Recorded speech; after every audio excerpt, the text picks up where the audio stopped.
Let's take a look at another couple of examples of energy transformations, and then we'll solve some problems. So I have this little toy car here, and it's a rocket car propelled by a balloon. If I blow it up, set it on the table, and let it go, it moves across the table at a pretty constant, pretty slow speed. Here's a question for you. At the instant when the car is moving across the table, it's moving at a constant speed. At that instant, what energy transformation is taking place? So here's the system. We let the balloon go. We're going to pause it. When it's moving across the table, it's moving at a constant speed. At that instant, what energy transformation is taking place? We'll give you some choices. Let's think about this. At the start, the balloon's inflated. Energy is stored as elastic potential energy. And as the balloon deflates, the elastic potential energy decreases. Well, then the car is moving across the table, but it's moving at a constant speed. Elastic potential energy is decreasing. Kinetic energy, though, is staying the same. The extra energy goes to thermal energy. There's a fair amount of friction between the car and the table, and that friction converts some of the energy into thermal energy as the car moves. So the transformation is elastic potential energy to thermal energy. That's what we're looking for here. So the energy is not lost. It just goes into a form that's not as obvious, and as we'll see in Chapter 11, a form of energy that's a little harder for us to use. But now we want to get quantitative. Mostly, we're going to work with forms of energy that are relatively straightforward to quantify. We've got kinetic energy. We have elastic potential energy. We have gravitational potential energy.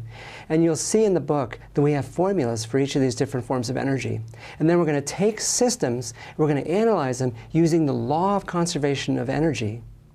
And for that, we're going to consider the energy at an initial state and at a final state. So it's going to be much like the conservation of momentum. We have before and after pictures. We've got an initial state, we've got a final state, and between the two, the energy is conserved. So let's look at a practical example.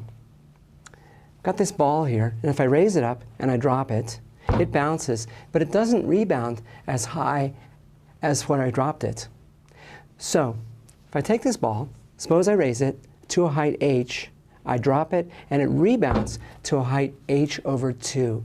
It rebounds to a height that's 1/2 of the height from which I dropped it. If that's true, what fraction of the energy is lost to thermal energy during the bounce? Think about that. We'll give you some choices.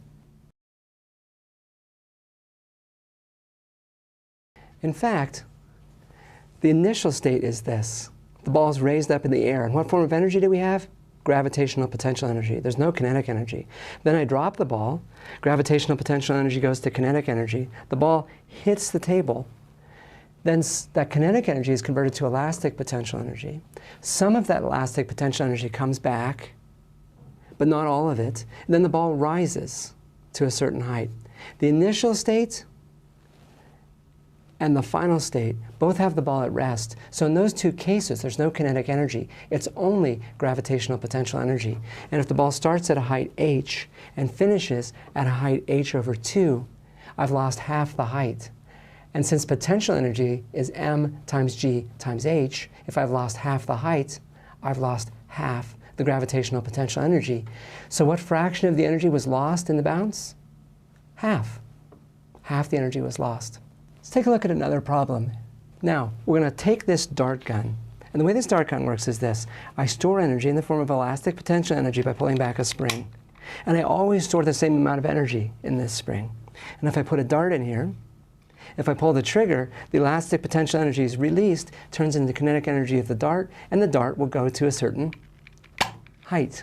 Now, actually, that's out of the screen. But let's imagine we could measure how high it went. Okay? And we're going to call that height h. Now, I'm going to put the same amount of energy in this dart gun. I'll put one dart in, but to this dart, I'm going to add a second dart. So now I have a double dart with twice the mass of a single dart. Okay, double dart, twice the mass of a single dart. When I release this, how high will it go? A single dart goes to a height h. A double dart, how high will that go? We'll give you some choices.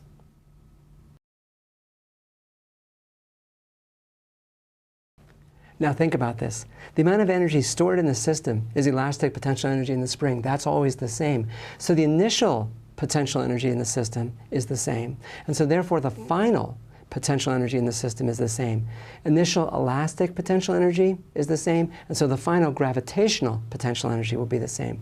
But now I have twice as much mass. And since gravitational potential energy is m times g times h, if I have twice the mass, I'll have half the height. And in fact, if we measure, that's exactly what we find. Twice the mass, it'll go half as high.